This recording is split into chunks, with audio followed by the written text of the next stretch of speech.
Jaya Radha Madhava Punya Bihari.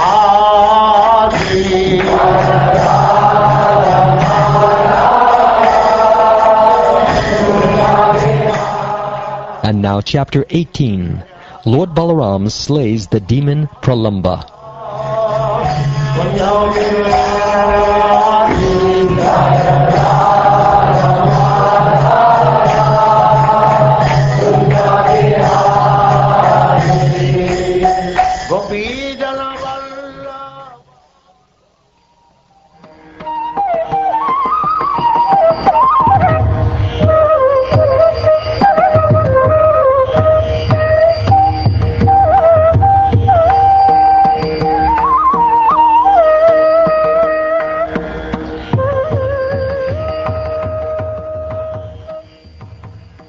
Shukdev Goswami said, surrounded by his blissful companions who constantly chanted his glories, Sri Krishna then entered the village of Braja, which was decorated with herds of cows.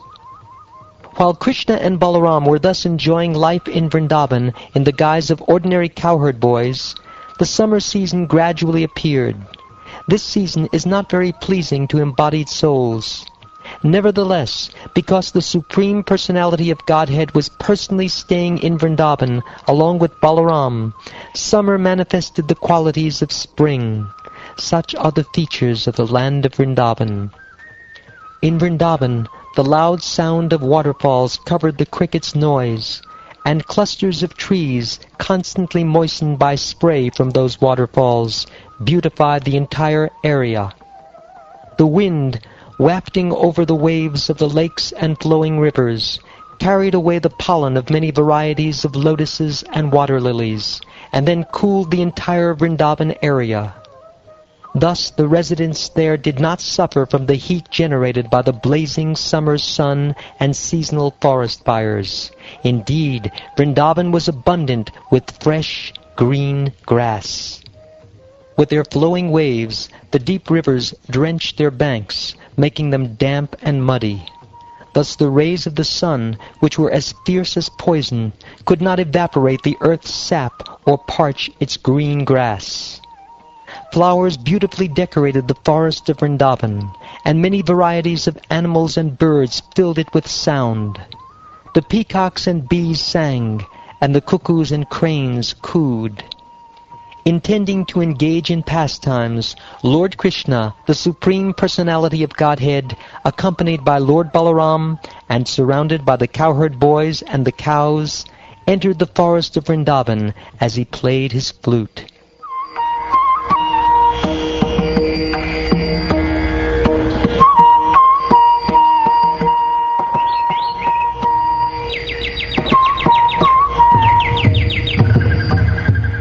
Decorating themselves with newly grown leaves, along with peacock feathers, garlands, clusters of flower buds, and colored minerals, Balaram, Krishna, and their cowherd friends danced, wrestled, and sang.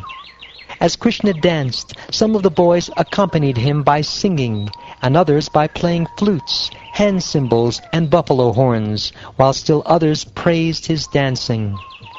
O king, demigods disguised themselves as members of the cowherd community, and, just as dramatic dancers praise another dancer, worshipped Krishna and Balaram, who were also appearing as cowherd boys. Krishna and Balaram played with their cowherd boyfriends by whirling about, leaping, hurling, slapping, and fighting. Sometimes Krishna and Balaram would pull the hair on the boys' heads. While the other boys were dancing, O king, Krishna and Balaram would sometimes accompany them with song and instrumental music, and sometimes the two lords would praise the boys, saying, "Very good, very good." Sometimes the cowherd boys would play with bilva or kumbha fruits, and sometimes with handfuls of amalaka fruits. At other times, they would play the games of trying to touch one another, or of trying to identify somebody while one is blindfolded, and sometimes they would imitate animals and birds.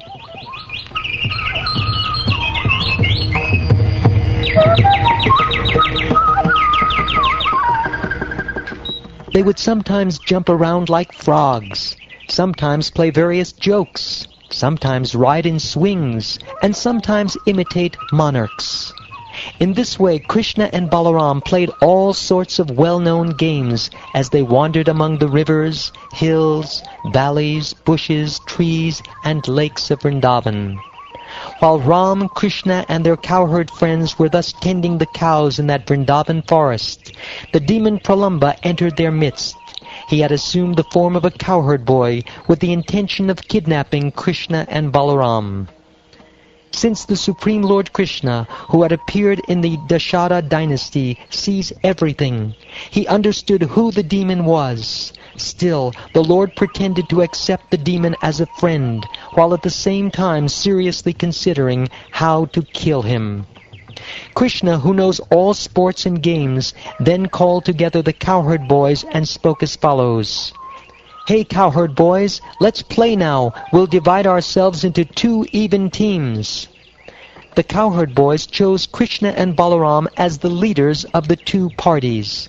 Some of the boys were on Krishna's side, and others joined Balaram. The boys played various games involving carriers and passengers. In these games, the winners would climb up on the backs of the losers, who would have to carry them. Thus carrying and being carried by one another, and at the same time tending the cows, the boys followed Krishna to a banyan tree known as Mandiraka. My dear King Pariksit, when Sri Dama, Vrishabha, and other members of Lord Balaram's party were victorious in these games, Krishna and his followers had to carry them.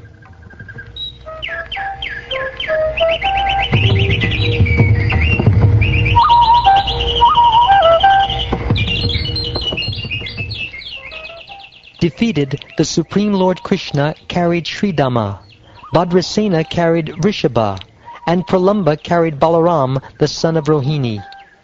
Considering Lord Krishna invincible, that foremost demon, Pralamba, quickly carried Balaram far beyond the spot where he was supposed to put his passenger down.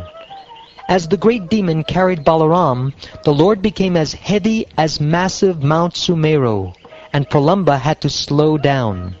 He then resumed his actual form, an effulgent body that was covered with golden ornaments, and that resembled a cloud flashing with lightning and carrying the moon.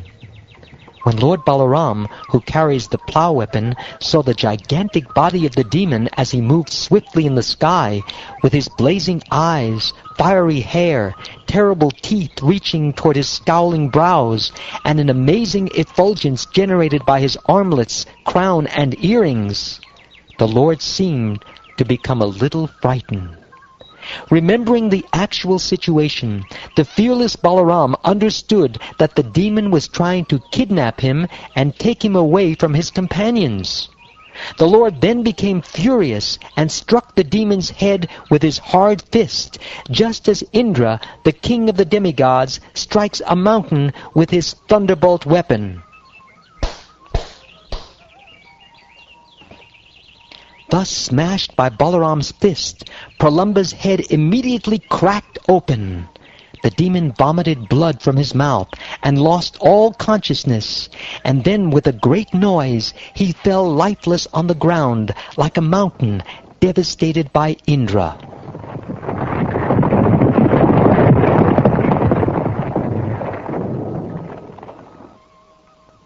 The cowherd boys were most astonished to see how the powerful Balaram had killed the demon Pralamba, and they exclaimed, "Excellent!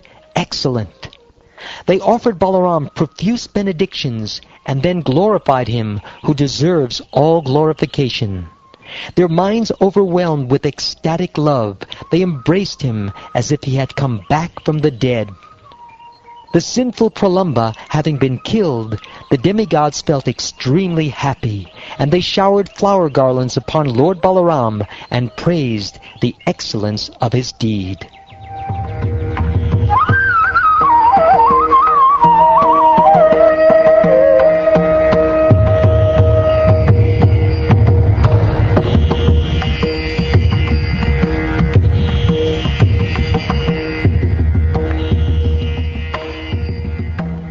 Thus ends the 18th chapter of the 10th canto of the Srimad Bhagavatam, entitled Lord Balaram Slays the Demon Pralamba.